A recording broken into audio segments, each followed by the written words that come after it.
മക്കളെ, ജെറുസലേം വചന കൂടാരത്തിൽ നിന്നും 3 മിനിറ്റ് പ്രാർത്ഥനയ്ക്കായി ഇതാ കുഞ്ഞുങ്ങൾ, യുവജനങ്ങൾ, ദമ്പതികൾ, വയോവൃദ്ധർ, വൈദികർ, സിസ്റ്റേഴ്സ്, നമ്മളെല്ലാവരും ഒരുമിച്ച് ചേർന്നിരിക്കുക. ഇതൊരു കൂട്ടായ്മയാണ്. കൂട്ടായ്മ കർത്താവിന് വളരെ ഇഷ്ടമുള്ള കാര്യമാണ്. ഇന്ന് ഈ കൂട്ടായ്മയിൽ പങ്കെടുത്ത് ഈ വചനം ശ്രമിച്ചുകൊണ്ടിരിക്കുന്ന മക്കളോട് ഒരു വലിയ വാഗ്ദാനമാണ് കർത്താവ് തരാൻ പോകുന്നത്. കേൾക്കണ്ടേ നമുക്ക്? ഇതാ നിയമാവർത്തന പുസ്തകം 5-ാം അധ്യായം 10-ാം വാക്യം. എന്നെ സ്നേഹിക്കുകയും എന്റെ കൽപ്പനകൾ പാലിക്കുകയും ചെയ്യുന്നവരോട് 1000 തലമുറ വരെ ഞാൻ കരുണ കാണിക്കും. ഇതാണ് വാഗ്ദാനം എന്ന് പറയുന്നത്. ഇത് കേട്ടുകൊണ്ടിരിക്കുന്ന നമ്മുടെ കുടുംബത്തോടും നമ്മുടെ തറവാടുകളോടും നമ്മുടെ മക്കളോടും മരുമക്കളോടും പേരക്കുട്ടികളോടാണ് പറയുന്നത്, ഈ വാഗ്ദാനം ഞാൻ കരുണ വർഷിക്കും.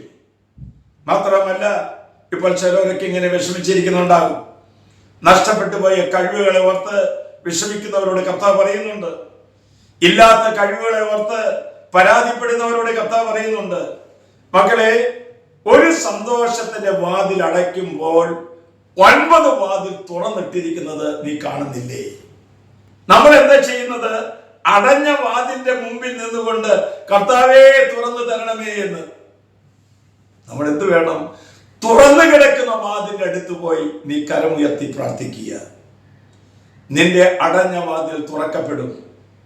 നാം ആവശ്യമില്ലാതെ പരാതിപ്പെടുകയില്ല, ആവശ്യമില്ലാതെ വിഷമിക്കുകയുമില്ല. അതുകൊണ്ട് ദൈവമായ കർത്താവ് തുറന്നിട്ടിരിക്കുന്ന കവാടത്തിന്റെ മുമ്പിൽ ഇരുന്നുകൊണ്ട് കരുണ വർഷിക്കാൻ പ്രാർത്ഥിക്കുക. അപ്പോൾ കർത്താവ് പറയുന്ന വാക്യമാണ്, 1000 തലമുറ വരെ നിന്നോട് ഞാൻ കരുണ കാണിക്കും.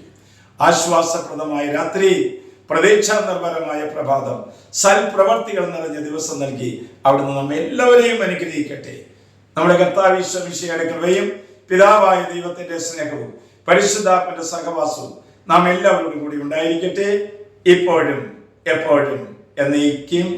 ആമേൻ.